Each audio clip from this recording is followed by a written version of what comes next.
বিসমিল্লাহির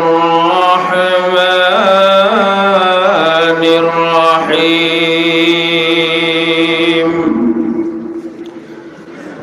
ফাকুলতু ইস্তাগফিরু রাব্বাকুম ইন্নাহু কানা গাফফারা وقال النبي صلى الله عليه وسلم يا أيها الناس توبوا إلى الله فإني أتوب إليه في اليوم 100 مرة أو كما قال عليه الصلاة والسلام صلى الله على মানুষ তো আর আমরা কম না মাহফিল আওয়াজ দিয়ে আমরা পড়ি সাল্লাল্লাহু আলা সাইয়্যিদিনা ওয়া মাওলানা মুহাম্মদ ওয়া আলা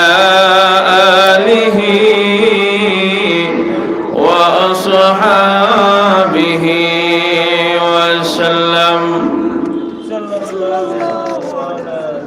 الحمد لله হযরত শাহজালাল রহমাতুল্লাহ আলাইহি জামে মসজিদ কর্তৃক আয়োজিত আজকের বার্ষিক ইসলামী মহাসম্মেলনের চলমান অধিবেশনের আমার অত্যন্ত শ্রদ্ধাভাজন সভাপতি মঞ্চে আসীন দেশ ও জাতির কর্ণধার হযরত উলামায়ে কেরাম, আমার সম্মুখপানে বসা সর্বস্তরের ইসলাম প্রিয় মুসলমান ভাই সকল, বাসা বাড়িতে অবস্থানরত আমার অত্যন্ত শ্রদ্ধা সম্মানিতা মা বোনেরা,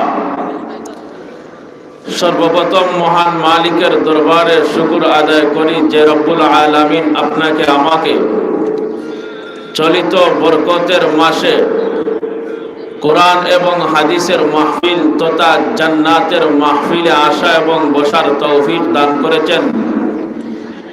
এজন্য মহান মালিকের দরবারে সকলে একবার জোরে সুরে কালিমাতুশ শুকরিয়া আদায় করি, সবাই চিল্লাইয়া বলি আলহামদুলিল্লাহ। আর জোরে বলেন না আলহামদুলিল্লাহ। একটু আগে যে ঘোষণা হয়েছে গরম সিন্নি প্যাকেট, এখন ওবায় যদি আপনারা জুড়ে একটু মাতবেন সার্ভিস দেন, ওবায় লোড লইতে একটু ভালো হইব, সুবিধা হইব। এর লাগি আপনারা আবার শুকরিয়া আদায় করি, সবাই চিৎকার দিয়া বলি আলহামদুলিল্লাহ। আপনারা যার জন্য অপেক্ষমান, যার অপেক্ষা করতেছেন, আমাদের গোটা সিলেটের নয়নমণি উস্তাদুল মুকাররম, উস্তাদুল আসাতিজা মুফতি সাহেব হুজুর দামাত বারাকাতুহুম, উনি আসতেছেন কিছু সময়ের ভিতরে। এর হুজুর আসার আগে সামান্য কিছু আলোচনা করব, আপনারা বসবেন তো ইনশাআল্লাহ? না হুজুর আয়েশা পাইবেন আর আমাকেও রেখে আপনারা চলে যাবেন, এইভাবে বিষয় নাকি? মুহতারাম হাজিরিন ইকরাম, আমি আপনাদের সামনে কুরআনুল কারীম থেকে প্রসিদ্ধ একখানা আয়াত পড়েছি। এই আয়াতের মধ্যে এবং এর পরের আয়াতের অংশের মধ্যে আল্লাহ রাব্বুল আলামিন গোটা জগতের মানুষের জন্য এমন কিছু পুরস্কার রেখেছেন, যেই পুরস্কারগুলো কোনো মানুষ যদি অর্জন করতে পারে, আল্লাহর কসম এই মানুষ পৃথিবীতে অশান্তিতে থাকতে পারবে না। জুড়ে বলেন ঠিক কিনা? আরো জুড়ে বলেন ঠিক কিনা? ঠিক বেটি কইতে আপনারা বয়ে পাইননি, বয়ে পাইন না জানেন। আপনি যদি এই পৃথিবীতে কোনো অনাস্তিককে যদি জিজ্ঞাসা করেন, বলে ভাই তুমি কি সুস্থ থাকতে চাও, ভাই তুমি কি শান্তিতে থাকতে চাও, সেও বলবে আমি শান্তিতে থাকতে চাই। কোন হিন্দুকে যদি জিজ্ঞাসা করেন ভাই তুমি কি শান্তিতে থাকতে চাও, বলে অবশ্যই আমি শান্তিতে থাকতে চাই। অর্থাৎ একটা কথা আপনাদেরকে বুঝাইতে চাইছি, মুসলিম হক, কাফির হক, ইহুদি হক, নাসারা হক, কালমান্দ্রিস হক, বামপন্থী হক, নাস্তিক হক, আস্তিক হক, পৃথিবীর যাকে আপনি জিজ্ঞাসা করবেন, দুনিয়াতে আপনি শান্তিতে থাকলে আল্লাহর কসম কোন মানুষ বলবে না আমি শান্তি চাই না। জোরে বলেন ঠিক কি না? কিন্তু এই শান্তি পেতে হলে পাঁচটা আপনারা পুরস্কার পাবেন একটা আমলের মাধ্যমে। আর এই পাঁচটা পুরস্কারের ভিতরে গোটা দুনিয়া এবং আখিরাতের সব শান্তি রয়েছে। বলেন সুবহানাল্লাহ। আমার তিলাওয়াতকৃত আয়াতের মধ্যে আল্লাহ রাব্বুল আলামিন বলেন, فَقُلْتُ اسْتَغْفِرُوا رَبَّكُمْ إِنَّهُ كَانَ غَفَّارًا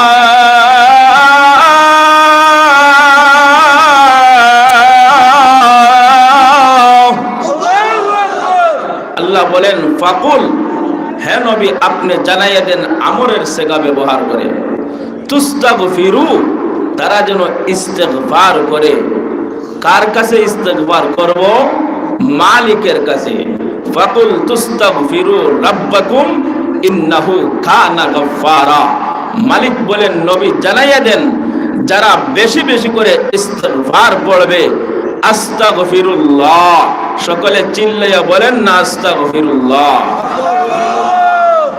বাইরা আমার আল্লাহ রাব্বুল আলামিন বলেন, রে পৃথিবীর বান্দা বান্দিরা তোমরা শোনো, যেই বান্দা পৃথিবীতে একটার উপরে আমল করবে যার নাম হলো ইস্তেগফার, আমার যেই বান্দা বান্দি ইস্তেগফার পড়তে থাকবি, শয়নে স্বপনে যখন ইস্তেগফার পড়তে থাকবি, হাঁটতে পড়তে থাকবে, বসতে পড়তে থাকবে, শুইতে গেলে পড়তে থাকবে। কারণ ইস্তেগফার পড়তে হুজুর প্রয়োজন নাই, আপনি ইস্তেগফার সব সময় পড়তে পারবেন। যখন কোনো বান্দা বান্দি এই ইস্তেগফারের উপরে আমল করবে, আমার আল্লাহ তাকে সবচাইতে দামি, সবচাইতে শ্রেষ্ঠ পুরস্কার আমার আল্লাহ তাদের জিন্দেগির সব গুনাহগুলোকে মাফ করে দিবে। বলেন সুবহানাল্লাহ। আর গাগদারা মুলক বখশি গা সাহারা চোগদা, আর গাগদারা মুলক বখশি গা সাহারা চোগদা, আজবরায়ে নি মনানে দরবদর হে রাকুনি, আজবরায়ে নি মনানে দরবদর হে রাকুনি, আস্তনে সাবির বকির মাকুতে দাদর, আস্তনে সাবির বকির মাকুতে দার, হামজে ইউনুস লুকমায়ে রাউতে দার, আতে লুতফে খেশরা ইজহার কান, আতে লুতফে খেশরা ইজহার কান, বা খলিল লশনারে রা গুলজার কান। জুড়ে বলেন না আল্লাহু আকবার। কবি বলেন, যেই আল্লাহ মানুষকে ধনীকে গরিব বানাইতে পারে আর গরিবকে ধনী বানাইতে পারে, রিজেক যার নাই তাকে রিজেক দিতে পারে, যার খানা নাই তাকে খানা দিতে পারে, তাইলে সেই আল্লাহ মানুষের জিন্দেগির গুনাহগুলো মাফ করে দিতে পারেন। জুড়ে বলেন ঠিক কি না? তাইলে আমলটা সহজ, আমল হলো ইস্তেগফার। আপনি বাজারে যাচ্ছেন, গাড়ির মধ্যে পড়েন ইস্তেগফার, আপনি পড়েন, শুয়া পড়েন, হাঁটতে পড়েন, অসুবিধা নাই। বাড়িতে কোনো মা বোন যখন রান্না বান্না করে মনে মনে পড়ো ইস্তেগফার, অসুবিধা নাই। আপনি দেখবেন ইস্তেগফারের ফজিলত কি। এক নাম্বার পুরস্কার, আল্লাহ জিন্দেগির গুনাহগুলোকে মাফ করে দিবে। বাইরা আমার, এই পৃথিবীতে আমরা যারা মুসলিম আছি, যারা ইমানদার আছি, আমাদের প্রথম টার্গেট দুনিয়াতে চলার ক্ষেত্রে প্রথমটা টার্গেট থাকতে হবে আমার পরকালকে নিয়ে টার্গেট থাকতে হবে। যেটা বলেন ঠিক কিনা? যেই মানুষের পরকালের টার্গেট পৃথিবীতে থাকবে, আর ওই মানুষটা যদি ইস্তেগফার পড়ে, ইস্তেগফারের কারণে মহান আল্লাহ তাকে ক্ষমা করে দিবে। আর আল্লাহর তৈরি জান্নাতে যেতে চাইলে, কোন মানুষ যদি জান্নাতে যেতে চায়, আল্লাহর কাছ থেকে মাফি নেওয়ার আগ পর্যন্ত এক পা জান্নাতের দিকে দেওয়া সম্ভব না। জুড়ে বলেন সুবহানাল্লাহ। যদি আপনি আমি ইস্তেগফার পড়তে পারি, আপনি আমি যদি সব সময় যদি ইস্তেগফার পড়ি আর মালিক যদি আমাকে ক্ষমা করে দেয়, তাইলে দুনিয়ার কোনো মায়ের পুতের সাহস নাই, আল্লাহ ব্যতীত কারো সাহস নাই আমাদের কাছ থেকে জান্নাত ছিনিয়ে নেওয়া। জুড়ে বলেন ঠিক কি না? আমরা সমাজের মধ্যে অনেক সময় দেখি মানুষ দান করে, মানুষ ভিক্ষা চাওয়া যায়, একবার যায়, দুইবার যায়, তিনবার যায়, চারবার যায়, পঞ্চম নম্বর বার বলবে ঘরে নাই, বাড়িতে নাই। একবার এক ভিক্ষুক এক বাড়িতে গেছেন, কিতাবের মধ্যে পাওয়া যায়, কামা তাদিন তুদান নামক কিতাবের মধ্যে পাওয়া যায়। গিয়ে বলেন, বাড়ির মালিককে বলেন, ভিখারি ব্যক্তি গেছে, ওনার আওয়াজ শুনে মালিক বুঝেছে বলে ওই চাচা আসছে। উনি তার ছেলেকে বলছেন, তুমি বলো আব্বা ঘরে নাই, মানে আব্বা বাড়িতে নাই। ছেলে গিয়া বলছে, আব্বা বলছে আব্বা ঘরে নাই। ছেলে আমার কথা বুঝছেন নি? বেটায় তার ভুয়ারে শিখাইয়া দিছে, বলে ওই যে বেটা আইছে বিক করা অত্যন্ত ভালো লাগলো, তুমি কি আব্বা ঘরে নাই, কি যা তোর ফার্ম দিয়া মারের সিস্টেম। আর ফুয়ায় হক কথা জাহির করিয়া দিলাইছে, বলে আব্বা বলছে আব্বা ঘরে নাই। ধরা খাইছেন নি? দুনিয়ার মানুষের কাছে আপনি একবার, দুইবার, তিনবার চাইবে, মানুষ তোমাকে ফিরিয়ে দিতে পারে, কিন্তু মালিকের কাছে তুমি একবার নয়, দুইবার নয়, লক্ষবার নয়, কোটি কোটি বার চাও, তুমি যতবার চাইতে থাকবা মালিক তোমাকে দিতে কোনো কমতি করবে না। এবার আসেন এক হাদিসের মধ্যে পাওয়া যায়, আল্লাহর নবী, বিশ্ব নবী রাহমাতুল লিল আলামিন বলেন, قال سيدنا رسول الله صلى الله عليه وسلم والله إني لأستغفر الله وأتوب إليه في اليوم أكثر من 70 مرة। আল্লাহ নবী, বিশ্ব নবী রাহমাতুল লিল আলামিন বলেন, উম্মতেরা তোমরা শুনো, আমি নবী হওয়া সত্ত্বে, যেই নবীর আগে এবং পিছে গুনাহ নাই, মাসুম নবী, নিষ্পাপ নবী হওয়া সত্ত্বেও আল্লাহর নবী দৈনিক 70 বারের চাইতেও আল্লাহর কাছে বেশি ইস্তেগফার পড়েছেন। বলেন সুবহানাল্লাহ।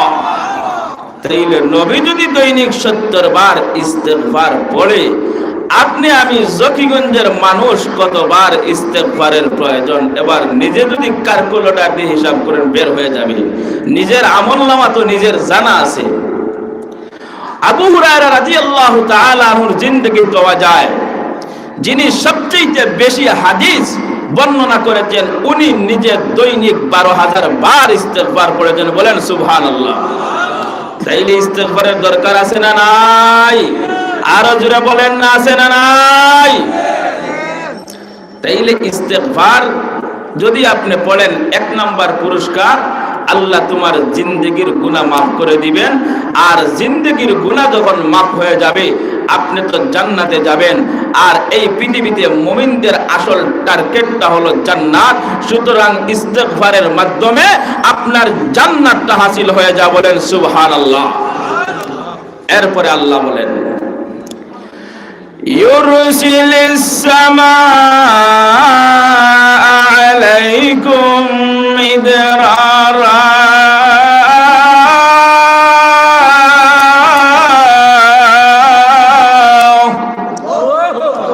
আল্লাহ বলেন অনেক সময় দেখবেন জমি আছে, ভালো জমি আছে, কিন্তু ফসল ভালো হয় না। সুপারির গাছ আছে, কিন্তু সুপারি ভালো হয় না। জমিন ভালো, জমিনে ফাটা দে, বৃষ্টির কারণে জমিনের মধ্যে ফসল হয় না। জোরে বলেন ঠিক কিনা? আল্লাহ বলেন, ইউরসিলিস সামাআ আলাইকুম মিদরারা,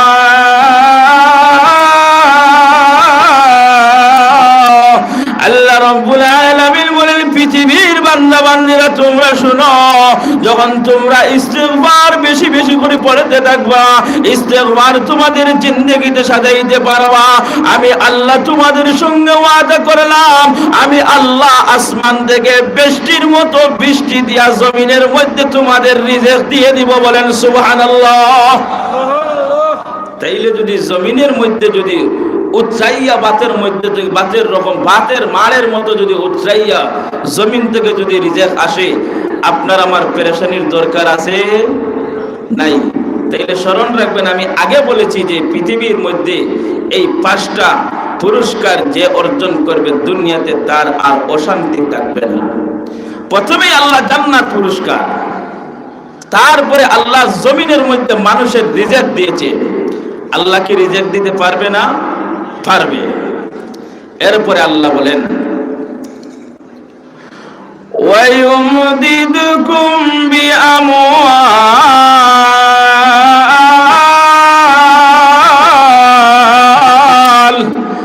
আল্লাহ বলেন এই পৃথিবীর মধ্যে আমার কিছু এমন বান্দা বান্দিরা আছে যার সম্পদ নাই, টাকা নাই, পয়সা নাই, বিল্ডিং নাই, জমি নাই, অভাবগ্রস্তের মধ্যে আছে। আল্লাহ বলেন আমার পৃথিবীর কোন বান্দা বান্দি যখন ইস্তেগফার পড়বে আমি আল্লাহ তাদেরকে সম্পদ দিয়া ভরপুর করে দিব। বলেন সুবহানাল্লাহ। মালদার বানাইবেন, টাকাওয়ালা। এখানে কেউ ইলা আসনি বলে আমি টেকা চাই না, মানে টেকার দরকার না, ইলা কোনো মানুষ আছে নি? ফাগলেও বুঝে তার টেকার দরকার। বালা মানুষ তো বুঝা দূরের কথা, ফাগলেও বুঝে তার টেকার দরকার। দরকার টেকার নাই, ইলা কেউ নাই, কিন্তু আমরা টেকা আনার মাধ্যম জানি না। যদি আপনি ইস্তেগফার পড়েন, এই স্টেজ থেকে বলছি এটা আমার কথা না, আল্লাহর কথা। আপনি আমল করে দেখেন 40 দিন ইখলাসের সহিত, নতুবা সারা বছর 1 বছর আপনি ইখলাস করে পড়েন, খুলুসিয়ত অন্তরে রেখে পড়েন, দেখবেন আপনার দিন অচিরেই পাল্টে যাবে, অচিরেই আপনার দিন পরিবর্তন হয়ে যাবে। এটা আমার কথা নয়। এরপরে আল্লাহ বলেন সমাজের মধ্যে কিছু মানুষ, 4 নম্বর পুরস্কার বলেন, সমাজের মধ্যে কিছু মানুষ আছে যারা মেয়ে সন্তানকে নিয়ে, ছেলে সন্তানকে নিয়ে অসুবিধার মধ্যে আছে। মেয়ের উপযুক্ত বয়স হয়েছে কিন্তু বিয়ে শাদী দিতে পারে নাই, ভালো পাত্র পায় নাই, নতুবা টাকার অভাবের কারণে ভালো কোনো ফ্যামিলিতে তার মেয়েকে বিয়ে দিতে পারে নাই। এরকম সমাজও আছে না নাই? আরো জোরে বলেন না, আছে না নাই? অনেক সময় মানুষ টাকার কারণে ভালো ফ্যামিলি, ইউরোপ কান্ট্রি তো আর দেওয়া সম্ভব না, কারণ ইউরোপ কান্ট্রির ফুড়ি বিয়া দিতে হইলে টাকার দরকার আছে না নাই? না না, টাকা নিবা গিয়ে রুপি দাম দে নেই, নিলা সমাজও নিরানি, অতটা দিয়া দেওয়া লাগে লোকে। সারা বছর সারাদিন দেখি একটা ফুড়িরে আপনি খাওয়াইয়া দাওয়াইয়া লালন পালন করিয়া নিজে না পড়িয়া তাইরে পড়াইলা, নিজে না ভালো কাপড় পরিধান না করিয়া তাইরে পড়াইলা, নিজে না খাইয়া মেরে খাওয়াইলা, শেষ সময় কুমকুমা সুন্দরী বানাইয়া আরেকজনের কাছে শরীয়তের মুআফিক দিলা, দিতে আরো অতটা লাগে, ঠিক কিনা? এগুলা না ছাড়া হয় না। এখন সমাজে বাইতে সমাজে মানে না, মুখ রাখা লাগে। অনেক সময় মানুষ টাকা পয়সার অভাবের কারণে ছেলে মেয়েকে বিয়ে শাদী দিতে পারে না, কিন্তু আল্লাহ বলেন যে তোমাদেরকে আমি সম্পদ বানাইয়া দিব, টাকাওয়ালা বানাইয়া দিব। 3 নম্বর পুরস্কার। এবার আসেন 4 নম্বর পুরস্কার কি? যারা সন্তান পেয়েছে আলহামদুলিল্লাহ, কিন্তু যারা সন্তান পায় না, কত ডাক্তার দেখায়, কত মোল্লা মুন্সি দেখায়, কবিরাজ দেখায় সন্তানের কারণে, কত বন্ড মাজারে গিয়া মহিলারা পেট গিয়ে মাজারের ওয়ালের সাথে গোসাইতেছে, 1000 টাকা দিতেছে বলে সন্তান বাবায় দিবা। আচ্ছা বলেন তো, কোন বাবার ক্ষমতা আছে সন্তান দেওয়ার? সন্তান দেওয়ার মালিক কে? আরো জোরে বলেন না কে? এটা কি আমি বলছি না আল্লাহ বলছেন? কোরআনের আয়াতের মধ্যে আছে, আল্লাহ বলেন লিল্লাহি মুলকুস সামাওয়াতি ওয়াল আরদ ইয়াখলুকু মা ইয়াশা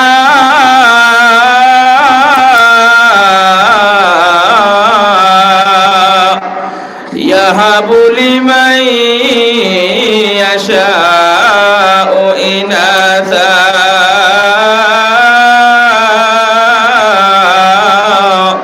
ওয়া ইয়াহাবু লিমান ইয়াশাউ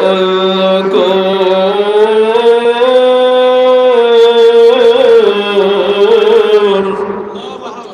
আল্লাহ বলেন লিল্লাহি মুলকুস সামাওয়াতি ওয়াল আরদ, আসমান এবং জমিনের মালিক আমি আল্লাহ।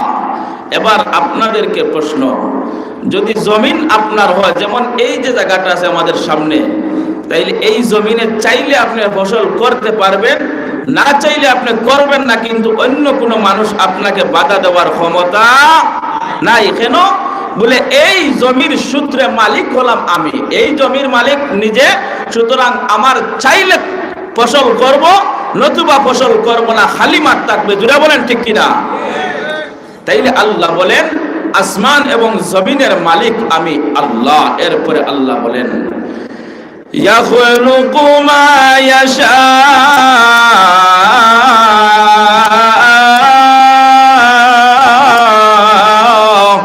আল্লাহ বলেন যেহেতু অতীতের আয়াতের শুরুতে গেছে আমি আল্লাহ আসমান এবং জমিনের মালিক, সেই সূত্রে আমার জমিন এবং আসমানের মধ্যে আমি আল্লাহ যা চাইব তা সৃষ্টি করব। বলেন সুবহানাল্লাহ।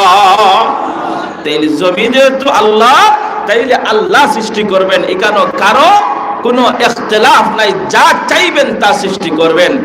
এরপরে এই আয়াতের মধ্যে আল্লাহ সৃষ্টি জগতের সৃষ্টিকে নিয়ে আল্লাহ কি বলতে চায় বলেন, ইয়াহাবু লিমান ইয়াশাউ ইনাতা, আল্লাহ বলেন আমি আল্লাহ যাকে চাইব তাকে কন্যা সন্তান দান করব। বলেন সুবহানাল্লাহ। আপনার আর সুবহানাল্লাহর বাটে বুঝা গেছে মেয়ে সন্তান হইলে তো এক গুরুর কিছু কপাল খুশ হয়, খুশ হয়। ও আমার চাচা কইছেন বাড়ি গিয়া কইবা, না না কইবা, সিন্নি আছে সামনে, ভাই একটু লোড দিল, ভাই একটু লোডটা নাই হইব। তেও মেয়ে সন্তান দেওয়ার মালিক কে? আরো জোরে বলেন না কে? এরপরে আল্লাহ বলেন ওয়ায়াহাবু লিমান ইয়াশাউ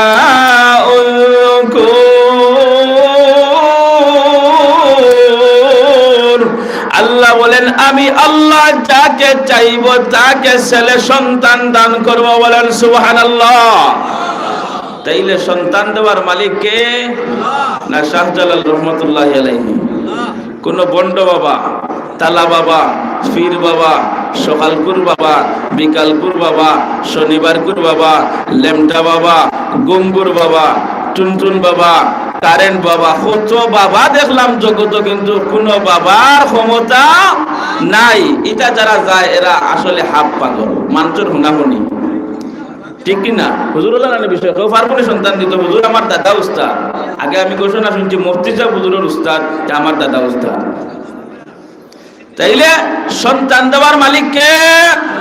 আরো জোরে বলেন না কে? আল্লাহ। এরপরে আল্লাহ বলেন, শুরুতে আল্লাহ বলেন যাকে চাইব তাকে মেয়ে সন্তান দান করব, আবার যাকে চাইব তাকে কি দিব? ছেলে সন্তান দান করব, যাকে চাইব তাকে মেয়ে সন্তান দান করব। এই দুইটা কথা আয়াতের মধ্যে আছে। এরপরে আল্লাহ বলেন আও ইউযাউইজুহুম যুকরানা ওয়া ইনাসা, আল্লাহ বলেন আমি আল্লাহ যাকে চাইব তাকে উভয়টা দান করব, অর্থাৎ ছেলেও দিব মেয়েও দিব। জুড়ে বলেন সুবহানাল্লাহ। তাইলে আল্লাহ চাইলে দুইটা দেওয়ার ক্ষমতা আসেনি? আছে। খেরুরিল্লাহ নাইনি বলে আমার দুই মেয়ে দুই ছেলে আছে না নাই? আরো জুড়ে বলেন না আছে না নাই? এরপরে আল্লাহ বলেন ওয়ায়াজআলু মান ইয়াশাউ আকিমা, আল্লাহ বলেন আমি আল্লাহ যাকে চাইব তাকে আটকুরা বানায়া রাখবো। অর্থাৎ আমাদের সিলেটের ভাষায়, আমাদের জকিগঞ্জের ভাষায় আমরা যেটাকে বলি, যাকে আমার আল্লাহ যাকে চাইব তাকে আটকুরা বন্ধা বানায়া রাখবো। জুড়ে বলেন ঠিক কিনা? আরো জুড়ে বলেন ঠিক কিনা? তাইলে যেই সমস্ত বোনদের ঘরে সন্তান আসে না, সমাজের কিছু শাশুড়ি আছে, সমাজের কিছু ননদ আছে, তাদেরকে দোষারোপ করে আর এক পর্যায়ে দুষ্টে দুষ্টে হইবা এগুলো বিষ বালা না হইনি তা আপনারা মাতই না বোঝা যাইতে সমাজ নাই। যখন কোনো মার গড় যখন কোনো বনির গড় সন্তান আসে না তখন এক বুড়ো শাশুড়ি বলে এই বেটির বিষ বালা না। আবার যদি কোনো মেয়ের গড়ে যদি একাধারে 1 2 3 4 5 6 যাই হোক শুধু সব যদি মেয়ে হয়ে যায় অন্য আর এখন হইবা এগুর বিষ বালা তবে জাত বালা না। জুড়ে হোক কাটি কিনা হইবা এগুর বিষ বালা সন্তান জন্ম দেওয়ার সক্ষম আছে কিন্তু এগুর জাতর বালা না কাটলোর জাত বালা না রোয়া ছোট কইনানি আমরা সমাজ। তাইলে আমার প্রশ্ন থাকবে যুবক ভাই যারা বিয়ে করছেন সন্তান পান নাই আপনাদের কাছে অনুরোধ কোনদিন স্ত্রীকে দুষবে না, স্ত্রীর সন্তান দেওয়ার ক্ষমতা নাই।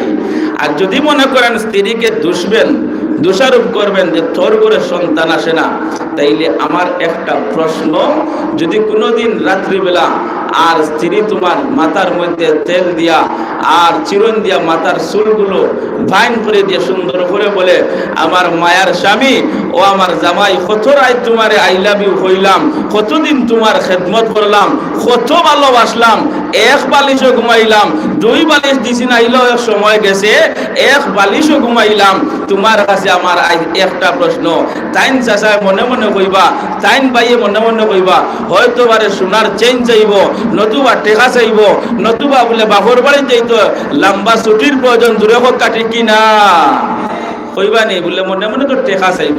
বেটিয়ে যদি সুন্দর করে একদিন স্ত্রী হয় ভাই তোমার কাছে আমার একটা আবদার বলে দিতা বলে তুমি রে বা যে আমারে খালি দুশো আমি সন্তান দিতাম পারি আর না তোমার কাছে একটা প্রশ্ন আমি যেই ঘাটের নৌকা তুমি তো রে বাবাই ও নৌকার মাঝি তুমি এগো দিয়া দেখাও ক্ষমতা আছে আপনারা পারবা এই এলাকার মানুষ পারবা নিতে যায় যারা বিয়া করছেন সন্তান পাই না বউরে দুশো যদি বউয়ে হয় বলে আমি তো যেই ঘাটর নৌকা তুমি তো রে বাবাই ও ঘাটর মাঝি তাইলে তুমি এগো দিয়া দেখাও না।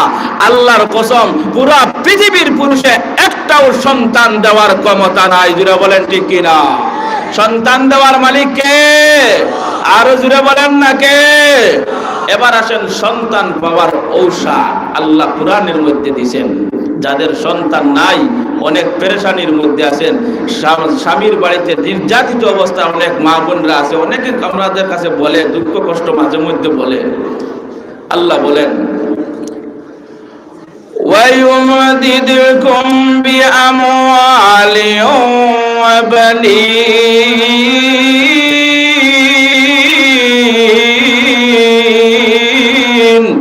আল্লাহ বলেন আমার পৃথিবীর মধ্যে যখন কোন বান্দা বান্দি যখন ইস্তেগফার পড়বে কোন ভাই যখন ইস্তেগফার পড়বে সন্তানের আশায় কোন বোন যখন ইস্তেগফারের আমল করবে জোরে জোরে সকাল সন্ধ্যা সব সময় পড়তে থাকবেন আস্তাগফিরুল্লাহ সবাই বলেন না আস্তাগফিরুল্লাহ আর জোরে বলেন না আস্তাগফিরুল্লাহ। কোন বান্দা বান্দি যখন ইস্তেগফার বেশি বেশি করে পড়তে থাকবে আমার আল্লাহর ওয়াদা হলো আমি আমার ওই আমার আল্লাহ বলেন আমার ওই বান্দা এবং ওই বান্দির সন্তানের যেই আশা আমি আল্লাহ তাদেরকে সন্তান দিয়ে ভরপুর করে দিব বলেন সুবহানাল্লাহ। এটা হলো 4 নম্বর পুরস্কার। এবার আছেন 5 নম্বর পুরস্কার ওয়ায়াজআল লাকুম জান্নাত।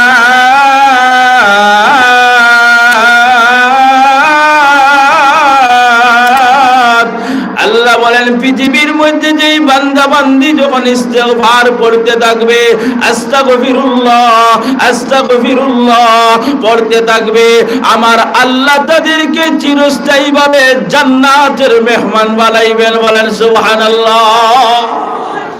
এরপরে আসেন 6 নম্বর পুরস্কার সংক্ষেপে বলছি যেহেতু হুজুর আসবেন রাস্তায়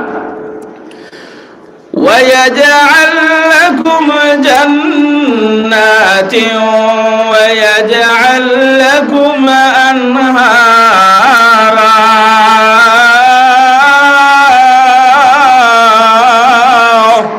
আগে উদাহরণটা বুঝেন যে জান্নাত তিন আনহারা এটার উদাহরণ বুঝতে হইলে আগে আমি একটা উদাহরণ দেই, আপনারা আশা করা যায় বুঝবেন। যারা কক্সবাজার বেড়াইতে গেছেন দেখবেন সাগরের পারে রাত্রিবেলা ছোট ছোট 1 seat 2 seat double seat single seat থাকে। যদি আপনার ফ্যামিলিকে বউকে নিয়ে যান তাইলে তো ভালো কথা, আপনি এক সিটে শুইবেন। যদি আপনি ভালোবাসার মানুষকে নিয়ে যান তখন আপনি ডবল সিট রেখে এক সিটেই বসবেন। এক সিট কিন্তু বালিশ একটু বড় মনে করেন। এই সিটগুলার ধারাবাহিক হইল সামনের মাথাটা এইভাবে উঁচু থাকে, এইভাবে একটু হালকা মানে কাতরা থাকে, কাতরা। অর্থাৎ তুমি যেই দিকে ঘুমাইবা দুইজনের চেহারা মুখ একটা আরেকটার সামনের দিকে, মানে এইভাবে, বুঝছেন নি বিষয়? মানে একজনে আর একবার নয়ন দিয়া চাইতে থাকবা, চোখ আর ফাতারে যাইতা না, এটা অটোমেটিক ভাবে লাইন করা। তো আল্লাহ কইরা وَيَجْعَلْ لَكُمْ جَنَّاتٍ وَيَجْعَلْ لَكُمْ أَنْهَارًا।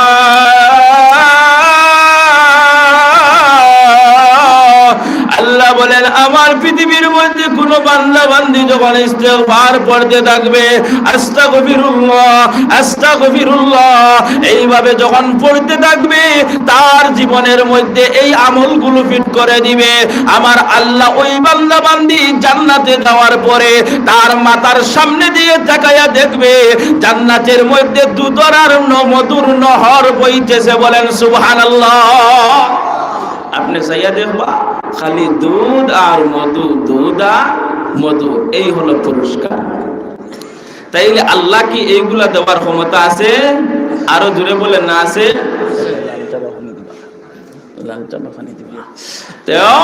আল্লাহ কি ক্ষমতা আছে? চাইলে দিতে পারবেন। আবার এক নাম্বার স্মরণ করে নেই ভাই, মুখস্থ করে নেই, কমসে কম বাড়িতে গিয়ে আপনার স্ত্রীকে বলবেন, মাকে বলবেন, বোনকে বলবেন, এই যে আমি 6টা পুরস্কার বললাম, এই 6টার ভিতরে পুরা পৃথিবীর শান্তি আছে। জুড়ে বলেন সুবহানাল্লাহ। এক নাম্বার আল্লাহ বলেন যখন ইস্তেগফার পড়বে তোমার জিন্দেগির সব গুনাহগুলোকে মাফ করে দিবে। 2 নাম্বার হলো জমিনের মধ্যে তোমার রিজিক দিবে। 3 নাম্বার হলো তোমাকে টাকা পয়সাওয়ালা সম্পদওয়ালা বানাইবে। 4 নাম্বার তোমাকে সন্তান দিবে। 5 নাম্বার তোমাকে চিরস্থায়ী জান্নাতে দিবে। আর জান্নাতে যাওয়ার পরে 6 নাম্বার পুরস্কার তোমার মাথার সামনে দিয়া দুধের আর মধুর নহর প্রবাহিত হতে থাকবে। বলেন সুবহানাল্লাহ। এবার আসেন শুরুতে আবার যে ফাকুল তুস্তাগফিরু রাব্বাকুম ইন্নাহু কানা গফফারা। আল্লাহ বলেন যখন তুমি ইস্তেগফার পড়বে তখন তোমার জিন্দেগির সব গুনাহগুলোকে মাফ করে দিবেন। কে? আরো জোরে বলেন না কে? এবার আসেন কি পর্যন্ত অপরাধ করলেও আল্লাহ মাফ করেন, এক দুইটা আপনাদের সামনে ঘটনা তুলে ধরব। হাদিসের বিশুদ্ধ কিতাব মুসলিম শরীফের মধ্যে রওয়ায়াত, আল্লাহ নবীর এক সাহাবী যার নাম হলো হযরতে মাইজ ইবনে মালিক আনসারী রাদিয়াল্লাহু তাআলা আনহু, উনি আল্লাহ নবীর দরবারে আইসা বলেন, ইয়া রাসূলুল্লাহ ইয়া হাবিবাল্লাহ, ওগো আল্লাহর নবী আমি জিনা করে ফেলেছি। কথা বুঝছেন? আমার কথা বুঝছেন না আপনারা? মানে আমি বেবিচার করে লিছি, ও বাড়ির ভাই ও বাড়ির বোনের লগে বেবিচার ধরো এইভাবে। এখন বর্তমান সময়ে কোনো মানুষে যদি জিনা করে আর তার বাপর কাছে ইয়া কইব না আব্বা আমি অমুকের বুড়ির লগে জিনা করছি, দেখি খেয়ে কইবা দিঘাত তুলা মারো আসুন সমাজ না না হল খোঁজা গেছে না, আমি কই ঘুমো মানে পরীক্ষা করলাম।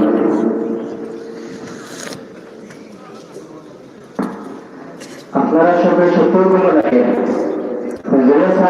আপনারা একটা সঙ্গীত মিলাক শিল্পী সবার কাছ থেকে এটাই মিলা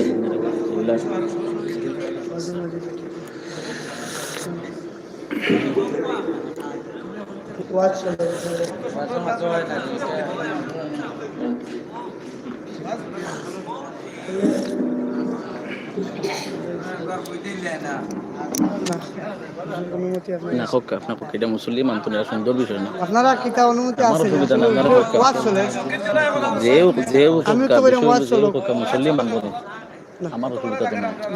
আমি চাই আমি এটা জিনিস কই, ওয়াজের মাঝখানেও যদি অন্যটা লাগাই দিই, ওয়াজের একটা সিস্টেম যেটা এটা নষ্ট হয়ে যায়।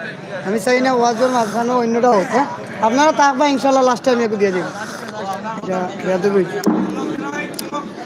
মুহতারাম হাজিরিন ইকরাম, এই যুগে কোনো মানুষ জিনা করে বলবে না বলে আমি অমুক ভাইয়ের মেয়ের সাথে জিনা করেছি, বলবে?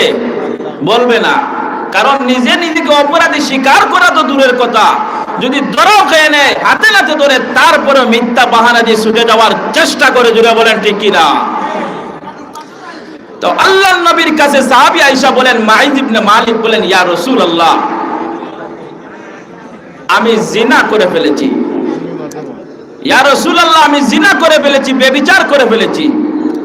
আল্লাহর নবী এইভাবে চেহারা ডান দিকে ঘুরাইলেন। আবার সাহাবী আয়েশা বলেন, ইয়া রাসূলুল্লাহ, আমি জিনা করে ফেলেছি। আবার এইভাবে মাথাটা ঘুরাইলেন। আবার আয়েশা বলেন, ইয়া রাসূলুল্লাহ, আমি জিনা করেছি। আল্লাহর রাসূল এইভাবে মাথা ঘুরাইলেন, 3 বার মাথা ঘুরাইলেন। কিন্তু নবীজি সাহাবীকে কোনো কথা না বলে অন্য সাহাবাদেরকে বলেন, হে আমার সাহাবীরা, তোমরা যাও একটু সত্য মিথ্যা যাচাই করে আসো। আমার সাহাবী মাইজ ইবনে মালিক যেই কথার স্বীকারোক্তি দিয়েছে, সেই কথাটা সত্য না মিথ্যা যাচাইয়ের প্রয়োজন আছে, জুড়ে বলেন ঠিক কিনা? কিন্তু সমাজের বিচার যাচাই নাই। সমাজের মধ্যে কিছু বিচারই আছে, আপনাদের কষ্ট লাগতে পারে কিন্তু বাস্তব কথাগুলো বলছি। দুইজন মানুষের মধ্যে যখন ঝগড়া লাগে, তখন মাঝে এক বুড়ো মানুষ বলেন বালা মানুষ সমাধানের চেষ্টায়, আরেক বুড়ো মানুষ বলেন এদের বলবা বলে 50,000 করি আমান ছাড়া মানিস না, হেরেও কইবা 50,000 আমান ছাড়া মানিস না। আবার রাত্রে কইবা তুই তো নিরবাদী, একতরফা আমান হইলে বিচার হইবার নাই, আমান নাই, দূরে হক্কা ঠিক কিনা? আসেনি তা সমাজের মুরব্বীদের মাঝে আছে। আল্লাহর রাসূল বলেন, হ্যাঁ আমার ভাইও কইছে না বাদে এই টাকাগুলা কোনের সময় গুনে ধরি না, কমি যায়, এই আমান তোকে কমে ধারাবাহিকভাবে কমতে থাকে। তো আল্লাহর রাসূল বলেন, সাহাবী তোমরা সত্য মিথ্যা যাচাই করো, এই ঘটনা কি সত্য না মিথ্যা? সাহাবায়ে কেরাম আল্লাহর নবীর কাছে যাচাই বাছাই করে এসে বলেন, ইয়া রাসূলুল্লাহ, ঘটনা সত্য। ঘটনা কি? সত্য। বারা আমার লক্ষ্য করে দেখুন, আল্লাহর নবী বিশ্ব নবী রাহমাতুল লিল আলামিনের সাহাবী মাইজ ইবনে মালিক আনসারী রাদিয়াল্লাহু তাআলা আনহু আয়েশা বলেন, ইয়া রাসূলুল্লাহ, ইয়া হাবিবাল্লাহ, আল্লাহর নবী গো, আমি জিনা করে ফেলেছি। আল্লাহর নবী গো, আমি ব্যভিচার করে ফেলেছি। আল্লাহর নবীর কাছে আয়েশা যখন মাইজ ইবনে মালিক যখন বললেন, আল্লাহর নবী এইভাবে মাথাটা ঘুরাইলেন। আবার সাহাবী বলেন, ইয়া রাসূলুল্লাহ, আমি জিনা করে ফেলেছি। আবার নবীজি মাথাটা ঘুরাইয়া নিলেন। আবার বলেন, ইয়া রাসূলুল্লাহ, আমি জিনা করে ফেলেছি। আল্লাহর নবী মাথা ঘুরাইয়া নিলেন। এরপরে আল্লাহর নবীকে সাহাবী মাইজ ইবনে মালিক বলেন, ইয়া রাসূলুল্লাহ, ওগো আল্লাহর নবী, বিশ্ব নবী রাহমাতুল লিল আলামিন, আমি জিনা করে ফেলেছি। আল্লাহর নবী গো, এবার আমাকে শরীয়তের শাস্তি প্রয়োগ করো, কারণ আমি আমার আখিরাত বরবাদ করতে চাই না। ইয়া রাসূলুল্লাহ, ওগো আল্লাহর নবী, আমি আমার পরকাল বরবাদ করতে চাই না। আল্লাহর নবী অন্য সাহাবায়ে কেরামকে ডাক দিয়া বলেন, সাহাবীরা রে, যাও তোমরা খোঁজ নিয়ে দেখো সত্য না মিথ্যা, এই ঘটনাটা কি সত্য না মিথ্যা। সাহাবীরা আয়েশা বলেন, ইয়া রাসূলুল্লাহ, ইয়া হাবিবাল্লাহ, আল্লাহর নবী গো, আপনার সাহাবী যেই কথাটা স্বীকারোক্তি দিয়েছে, এই কথাটা সত্য। আল্লাহর নবী বলেন, সাহাবীরা রে, শরীয়তের শাস্তি হলো যখন বিবাহিত কোন পুরুষ জিনা করবে, ব্যভিচার করবে, তখন তাকে মাটি খনন করে গর্তের ভিতরে ঢুকাইয়া দূর থেকে তাদেরকে কঙ্কর মেরে মেরে হত্যা করা, জুড়ে বলেন ঠিক কিনা? আল্লাহর নবী বলেন, সাহাবীরা, যেহেতু আমার এই সাহাবী মাইজ ইবনে মালিক আনসারী বিবাহিত সাহাবী হওয়ার পরেও যেহেতু জিনা করে ফেলেছে, সেই জিনার শাস্তি হলো মাটি খনন করে তোমরা গর্ত করো। আল্লাহর নবীর অর্ডার পাইয়া সাহাবায়ে কেরাম যখন মাটির গর্ত করলেন, মাটি খনন করে যখন গর্ত করলেন, এমনি অবস্থায় সাহাবীরা বলেন, ইয়া রাসূলুল্লাহ, ইয়া হাবিবাল্লাহ, আল্লাহর নবী গো, আমাদের খনন করা শেষ হয়ে গেছে, গর্ত করা শেষ হয়ে গেছে। আল্লাহর নবী বলেন, সাহাবীরা রে, এই মুহূর্তে তোমরা মাইজ ইবনে মালিক আনসারী এইভাবে কোমরের উপর পর্যন্ত গর্তের ভিতরে ঢুকাও। সাহাবীরা যখন মাইজ ইবনে মালিককে যখন গর্তের ভিতরে যখন ঢুকাইলেন, আল্লাহর নবী তখন বলেন, সাহাবীরা দূর থেকে তোমরা পাথর নিয়ে আসো।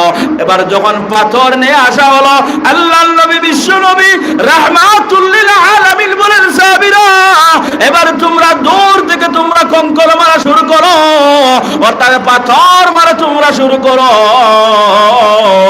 সাহাবীরা যখন পাথর মারা আরম্ভ করেছে, আল্লাহর নবীর সাহাবী মাইজ ইবনে মালিক আনসারীর মাথা পেটে রক্ত দূরে দূরে গিয়ে ছিটা পড়ছে। বলেন সুবহানাল্লাহ।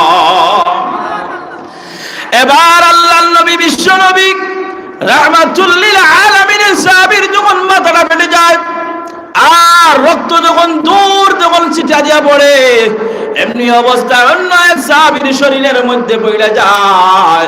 শরীরের মধ্যে যখন রক্ত লেগে যায়, এমনি ভাবে ওই সাহাবী রাগান্বিত হইয়া বলেন, রে নাফরমান বান্দা, তুমি এত বড় অপরাধ করেছো, এত বড় তুমি অপরাধী পাপিষ্ঠ, কিন্তু তোমার শরীরের রক্ত তুমি আমার শরীর গায়ের মধ্যে লাগাইয়া দিলা। এই কথার খবর যখন আল্লাহর নবী বিশ্ব নবী রাহমাতুল লিল আলামিন যখন শুনতে পারলেন, আল্লাহর নবী বলেন, সাহাবীরা তোমরা শুনো, আমার সাহাবী মাইজ ইবনে মালিক আনসারী এই মুহূর্তে যেই অপরাধের কথা স্বীকার করেছে, এই অপরাধের কথা আসমান এবং জমিনের নিচে আমার আল্লাহ ছাড়া আর কেউ জানে না। কিন্তু সাহাবী হওয়ার পরেও এত বড় অপরাধের কথা নিজে স্বীকারোক্তি দিয়া এত বড় শাস্তি নিজে মাথা পেতে হাসি মুখে প্রয়োগ করে নিয়েছে। তোমরা জানো না, জানো না, জানো না, এই মুহূর্তে আমার এই সাহাবীর তওবা আল্লাহর কাছে এমন ভাবে এমন ভাবে কবুল হয়েছে, এই সাহাবীর তওবা এমন ভাবে আল্লাহ গ্রহণ করেছে। এই মুহূর্তে যদি আমার এই সাহাবীর তওবার ভাগটা যদি পুরো পৃথিবীর মানুষকে দেওয়া হয় আর গোটা পৃথিবীর মানুষ যদি তওবা করে, আমার আল্লাহ তওবা করতে দেরি হবে, পৃথিবীর সবার গুনাহ মাফ করতে দেরি করবে না। নবী বলেন, ও সাহাবী, সামান্য রক্ত পড়ার কারণে তুমি নিজেকে রাগান্বিত করে নিয়েছো, অথচ আল্লাহ তার তওবা এমন ভাবে কবুল করেছে, এই তওবার ভাগ যদি পুরো পৃথিবীর মানুষকে দেওয়া হয়, তাইলে এই তওবার ভাগের কারণে পৃথিবীর সবার গুনাহকে আল্লাহ ক্ষমা করে দিবে। বলেন সুবহানাল্লাহ। দুনিয়ায়ে সদাকত মে তেরা নাম রহেগা, दुनियाए सदाकत में तेरा नाम रहेगा, सिद्दीक तेरा नाम से इस्लाम रहेगा, सिद्दीक तेरा नाम से इस्लाम रहेगा, दुनियाए अदालत में तेरा नाम रहेगा, दुनियाए अदालत में तेरा नाम रहेगा, फारूक तेरे नाम से इस्लाम रहेगा, फारूक तेरे नाम से इस्लाम रहेगा। जुरे अकबर बोलें ना আল্লাহু আকবার, আর জোরে বলেন না আল্লাহু আকবার। এইভাবে ছিল সাহাবায়ে কেরামদের নজরানা। অপরাধ করে স্বীকার করেছেন, কিন্তু আমাদের তো স্বীকার করে না, অথচ আল্লাহর রাসূল বলেন প্রত্যেকটা বনি আদম অপরাধী, কিন্তু অপরাধ করার পরে যে স্বীকারোক্তি দেয় এটা হলো উত্তম অপরাধী। বলেন সুবহানাল্লাহ। মনে করেন উদাহরণ, এখানে আমরা 10 জনের চুরি করেছি, কিন্তু যখন বিচার যখন প্রয়োগ হয়ে যায় 9 জন শিকার আসে না, কিন্তু একজন বলেন হ্যাঁ আমি চুরি করেছি। এখানের মধ্যে অপরাধীর চাইতে অপরাধী 9 বাকি 9 জনের চাইতে একজন দামি, একজনের দাম উত্তম হয়ে যায়, সম্মান বেড়ে যায়। জুড়ে বলেন ঠিক কি না? قال سيدنا رسول الله صلى الله عليه وسلم كل بني آدم خطاؤون وخير الخطائين التوابون। আল্লাহর নবী বিশ্ব নবী রাহমাতুল লিল আলামিন বলেন, উম্মতেরা তোমরা শুনো, প্রত্যেকটা বনি আদম অপরাধী, কিন্তু অপরাধ করার পরে যখন আমার কোন উম্মত যখন স্বীকার করবে, তখন সে উত্তম অপরাধী হিসাবে আল্লাহর কাছে গণনা হয়ে যাবে। বলেন সুবহানাল্লাহ। কিন্তু আমরা এইগুলা স্বীকার করতে চাই না। এজন্য মুহতারাম হাজিরিন ইকরাম, আপনি আমি অপরাধ করব স্বাভাবিক, আমাদের দ্বারা অপরাধ হবে, কিন্তু অপরাধ থেকে নিজেকে আবার কেমনে পুত পবিত্র করা যায় সেটাও আমার আল্লাহ কোরআনের মধ্যে দিয়ে দিয়েছেন, বলেন সুবহানাল্লাহ। কিন্তু আপনি আমি আমল করতেই পারি না। ওই যে ইস্তেগফার বললাম, ইস্তেগফার পড়তে কি কষ্ট আছে? ইস্তেগফার পড়তে কষ্ট আছে? যদি এরকম হইতো বলে ইস্তেগফার পড়তে ওযু লাগবো, তাইলে এই যে মাঘমাইয়া শীত বহুত মানছে ওযু করার কারণে নামাজও ছাড়ি দেন আর ইস্তেগফারে করবো নি না? আপনারা পক্কা করবো নি? যদি শরীয়তে ইলা দিত বলে ইস্তেগফারর লাগি শর্ত হইল ওযু করতে হইব, তাইলে যে মানুষে আল্লাহর ফরজ বিধান নামাজ, অনেক মানুষ ঠান্ডার কারণে নামাজ ছাড়ি দে, আর হে ওলাটে হাত লাগছে যেমন ঠান্ডা পানি দিয়া ওযু করিয়া হে ইস্তেগফার করতো। মানুষ ওলা টেকাতি মানুষ না, কিন্তু শরীয়ত বলে ইস্তেগফার পড়তে ওযু লাগে না। আপনি শুধুমাত্র ইস্তেনজার হালত নতুবা স্বামী স্ত্রীর ব্যক্তিগত সময়, এই সময় ব্যতীত আপনি যেই কোনো সময় হাঁটতেছেন পড়েন, বসতেছেন পড়েন, বাড়িতে হাঁটতেছেন পড়েন, বাজারে হাঁটতেছেন পড়েন, আপনি মনে মনে পড়েন, মানুষকে শোনানোর প্রয়োজন নাই। আপনি এইভাবে ইস্তেগফারের আমল করেন, আল্লাহ তোমাদেরকে 6টা পুরস্কার দিব, জুড়ে বলেন ঠিক কিনা? কিন্তু তারপরেও ও যে আমরা এখন যতজন বইয়া ঠিক ও ফজরের নামাজও হলাইমু, ফজরের নামাজও হলাইমু, এটা তো দূষক আর দূষক। ভাই ইস্তেগফার আমরা পড়তে পারি না, আমল করতে পারি না, কেন? বলে অন্তরের মধ্যে জঙ্গার লেগে গেছে, গুলে ধরে লেছে। যেমনি ভাবে লোহার মধ্যে জঙ্গার ধরে লোহাকে ক্ষয় করে ফেলে, তদ্রূপ ভাবে অন্তরের মধ্যে গুনার কারণে অন্তরকে জ্বালাইয়া সার করে দিয়ে, জুড়ে বলেন ঠিক কিনা? যদি আপনার দিলের মধ্যে মজা থাকে, আল্লাহর নামের, আল্লাহর জাতের মজা থাকে, তাইলে আপনি আমল করতে পারবেন, আপনাকে কোনো বাধা দেওয়া যাবে না। আর যদি আপনার দিলের মধ্যে মজা থাকে না, আপনার দিল যদি মুর্দা হয়, দিল যদি জঙ্গারওয়ালা হয়, আপনি আমল করতেও মজা পাইবা না, জুড়ে বলেন ঠিক কিনা?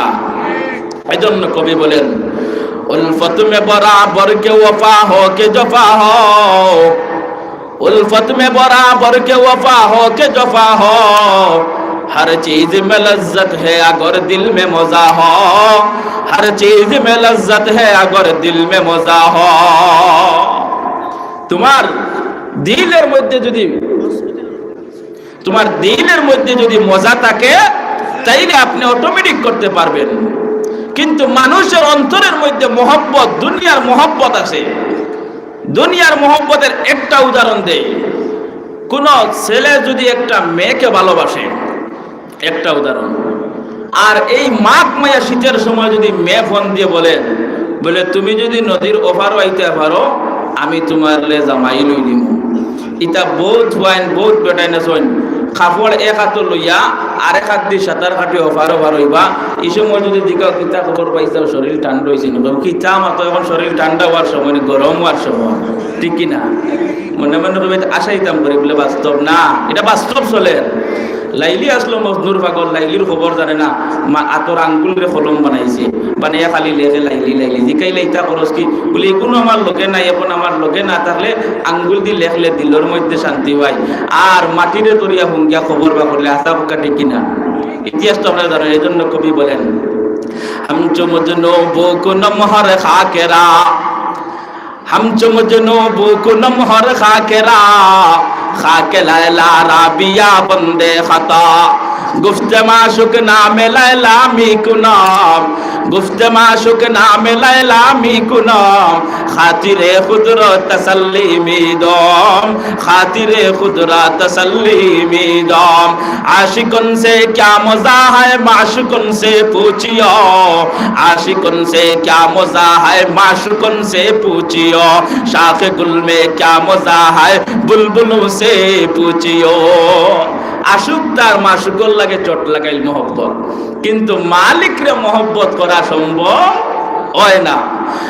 যদি আপনি তাকে আমলের কথা বলেন, নামাজের কথা বলেন, দাড়ি রাখার কথা বলেন, ইস্তেগফারের কথা বলেন, দেখবেন আপনার কাছ থেকে সময় নিব এইবার না সামনেবার, এই মাসে না সামনের মাসে, আজ জোহরের সময় পারি নাই, মাগরিবের সময় যাইব।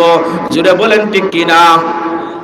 যদি বলেন আপনি আসেন ভাই নমাজে, ভাই কাপড় ঠিক না, কাপড় বলা না, আমি মানুষ, আমার কাপড় খেলে বলা থাকতো না, আমি তো আর শুকুর না কুকুর না। কোন মুমিন, কোন মুসলমানের সন্তান যদি বলে আমার কাপড় বলা না, এর চাইতে বোকা আর কেউ সমাজ হইতে পারে না। এজন্য ভাই আপনি কোন জাত সময় দিতে পারবেন না। এজন্য কবি বলেন, হুসনে তেরা চন্দ্রে রোজ আখির ফানা হো জায়েগা, হুসনে তেরা চন্দ্রে রোজ আখির ফানা হো জায়েগা, জিসমে তেরা নাজ হায় খাকে মে মিল জায়েগা। অর্থাৎ কবি বুঝায় আপনার চেহারার সৌন্দর্য একদিন মলিন হয়ে দিব, শরীর থেকে মাংস খসে খসে জমিনের মধ্যে পড়ে যাইব। মাশাআল্লাহ, আমরা দেখতে পাই আর আমাদের জকিগঞ্জের নয়নমণি, জকিগঞ্জের মাটি ও মানুষের নেতা, অত্র আমাদের জকিগঞ্জের নয়নমণি উস্তাদুল মুহাদ্দিসিন, উস্তাদুল আসাতিজা হযরত মাওলানা মুফতি সাহেব হুজুর দামাত বারাকাতুহুম এই মুহূর্তে স্টেজে আসতেছেন। আপনারা খুশি না বেজার? এটা এই আওয়াজে আরো জোরে বলেন, আপনারা খুশি না বেজার? তাইলে সবাই জোরে সুরে বলেন নারে তাকবীর, নারে তাকবীর, দিন ইসলাম, দিন ইসলাম, মুফতি সাহেবের আগমন, শুভেচ্ছার স্বাগতম, নারে তাকবীর। যা বললাম আল্লাহ রাব্বুল আলামিন আপনাকে আমাদেরকে আল্লাহ যেন আমল করার তৌফিক দান করেন। সকলে একবার বলেন আমিন। আর পরিশেষে আমরা দোয়া করি আল্লাহ যেন মুফতি সাহেব হুজুরের হায়াতের মধ্যে বরকত দেন। একবার তা সবে আমরা কই আমিন। ওয়া আখিরু দাওয়ানা আলহামদুলিল্লাহি রাব্বিল আলামিন।